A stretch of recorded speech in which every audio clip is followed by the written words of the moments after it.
Բարի գալուստ բուժատետեր։ Դուք գիտեք, որ մեղրի շրջանակի ռամկայի բջիջը երկրագնդի ամենամաքուր վայրն է։ Այնտեղ չկա ոչ մի բակտերիա։ Սա ամենամաքուր մթերքն է։ Մեղուները պատում են շրջանակը այն ակնամոմով պրապոլիսով, որն իրենից ներկայացնում է հզորագույն բնական հակաբիոտիկ։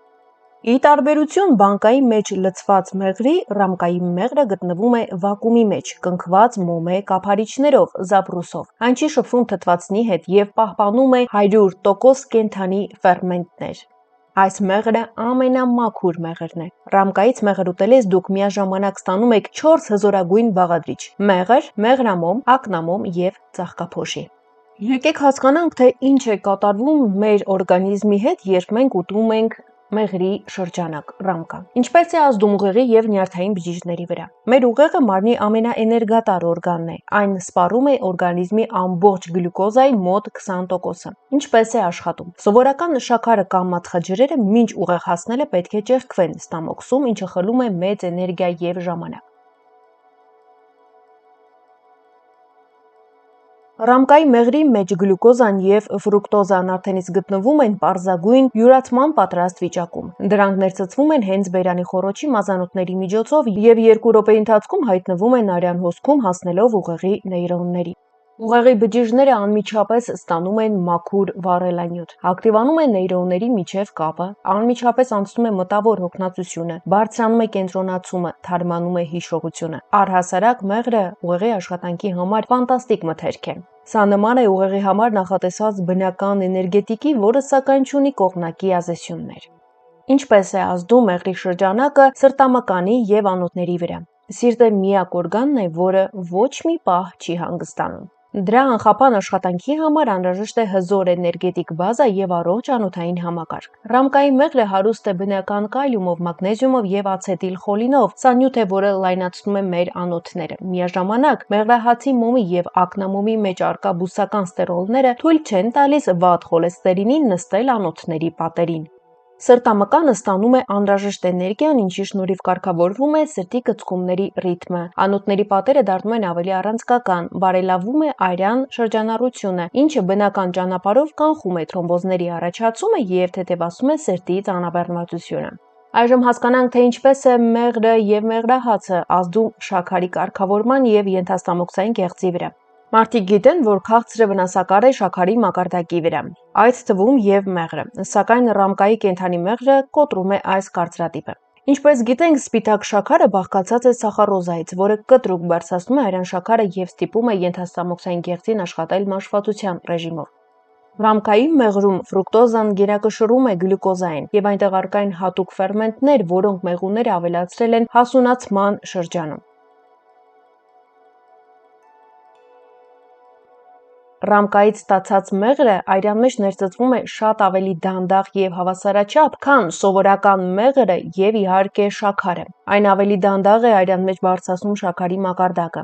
Բացի այդ, բնական կենսաբանական միացությունները ժամանակի ընթացքում օգնում են ենթաստամոքսային գեղձին բարելավել սեփական ինսուլինի արտադրությունը եւ զգայունությունը դրա նկատմամբ։ Սակայն սա իհարկե չի նշանակում, որ շաքարային դիաբետ ունեցող մարդիկ պետք է օրվա ընթացքում մի քանի կտոր մեղրի շրջանակ ուտեն։ Իսկ ինչպես է ազդում մեղրի շրջանակը աղեստամոքսային համակարգի եւ մարսողության վրա։ Մեր մարսողական համակարգը ամեն օր շփվում է տոքսինների, կոնսերվանտների եւ սթրեսի հետ, ինչը վնասում է դրա լորձաթաղանթը։ Մեղրի ռամկան այստեղ աշխատում է որպես բնական վիրաբույժ եւ սորբենտ։ Երբ դուք ծամում եք ռամկան, մեղրի հետ միասին ստամոքս են անցնում մեղրամոմի եւ ակնամոմի պրապոլիսի մանրագույն մասնիկներ։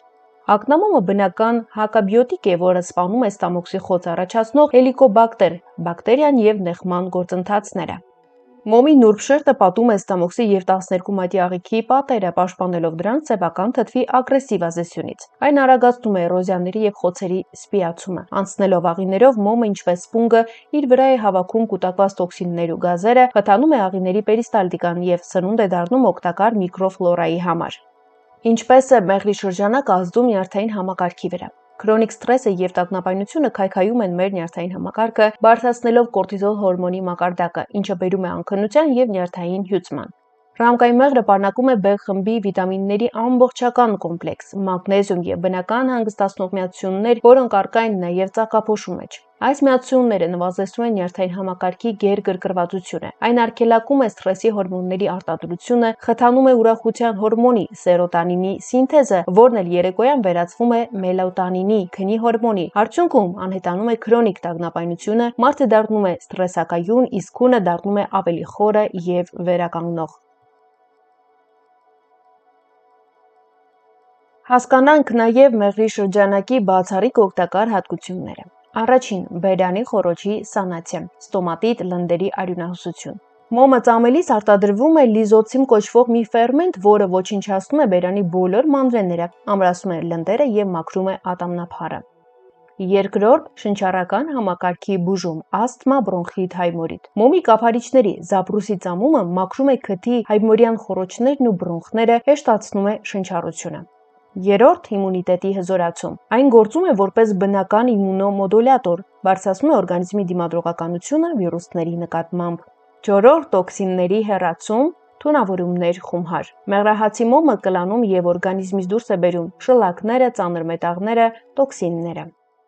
Հինգերորդ՝ մետաբոլիզմի արագացում, ավելորդ քաշ։ Մեղրահացը ակտիվացնում է նյութափոխանակությունը եւ օգնում է ճարպերի ճիշտ քայքայմանը։ Վեցերորդ՝ մաշկի թարմացում, ծերացում եւ ակնե։ Ներսից սնուցելով օրգանիզմը հակաօքսիդանտները հարթում են մաշկը, դանդաղեցնում են ծերացման գործընթացները։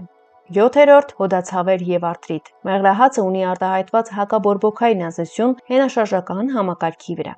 Բնականաբար մենք պետք է խոսենք նաև ռիսկերի եւ հակացուցումների մասին։ Առաջին՝ ալերգիա։ Եթե դուք ունեք ալերգիա մեղվամթերքի կամ ծաղկափոշու նկատմամբ, ռամկան հակացուցված է։ Մինչև 1 տարեկան երեխաներ։ Բնական մեղրը կարող է պարունակել բոտուլիզմի սպորներ, որոնք անվնաս են մեծերի, բայց վտանգավոր փոքր երեխաների չձևավորված ստամոքսի համար։ Սուր գաստրիտ կամ խոց։ Սուր փուլում, այսինքն ցավերի ժամանակ, մոմի մասնիկները կարող են գրգռել ստամոքսը։ Սպասեք սուր շրջանի անցնելուն եւ նոր միայն վայելեք մեղրահացը։ Եվ իհարկե շաքարային դիաբետ։ Պահանջվում է խորհրդատվություն բժշկի հետ եւ չափաբաժնի խիստ հսկողություն։ Իսկ ինչպես ուտել ռամկան մաքսիմալ օգուտի համար։ Կտրեք փոքր կտոր, մոտավորապես 2-ը 2 սանտիմետրի չափի վրա, սովորական մաստակի չափ։ Երկար ծամեք։ Ծամեք դանդաղ 10-15 րոպե, մինչև կզգաք, որ բերանում մնացել է միայն անհամ սպիտակավուն մոմը։ Ծամելու ընթացքում բոլոր բուժիչ նյութերը ներծծվում են լնդերի անոթներով։ Իսկ ինչ անել մոմը։ Կարելի է չուտել։ Սակայն եթե պատահաբար կամ միտումնավոր կուլ եք տվել փոքր կտորներ, մի վախեցեք, այն չի մարսվում, բայց անցնելով աղիներով հավաքում է բոլոր տոքսինները, աշխատում է ակտիվացրած ածուխի պես եւ դուրս է գալիս բնական ճանապարհով։ Եվ ժամանակը։ Լավագույնն է ուտել առավոտյան դատարկ ստամոքսին ուտելուց 30 րոպե առաջ կամ երեկոյան տաք ջրով կամ թեյով։ Սակայն եթե դուք բնականաբար ունեք ստամոքսի հետ կապված խնդիրներ, ձեզ դատարկ ստամոքսին մեղր կամ մեղրահաց ուտելն արգելվում է։ Հարգելի հետևորդներ, այս թողարկման համար պատրաստել ենք այսքանը։ Եթե մեր աշխատանքը օգտակար էր, հավանեք այն դնելով լայք։ Մեկնաբանությունների հատվածում գրեք ձեր կարծիքը, նաև նշեք, արդյոք սիրում եք մեղրի շրջանակ, որքան հաճախ եք այն կիրառում ձեր սննդակարգում։ Առաջարկեք նոր թեմաներ մեր հաջորդ թողարկումների համար, կիսվեք տեսանյութով ձեր ընկերների հետ եւ բաժանորդագրվեք մեր ալիքին, որպեսզի բաց չթողնեք հաջորդ հետաքրքիր տեսանյութերը, որոնք ձեր առողջության մասին են։ Լավ եղեք, առողջ մնացեք, մինչ նոր հանդիպում։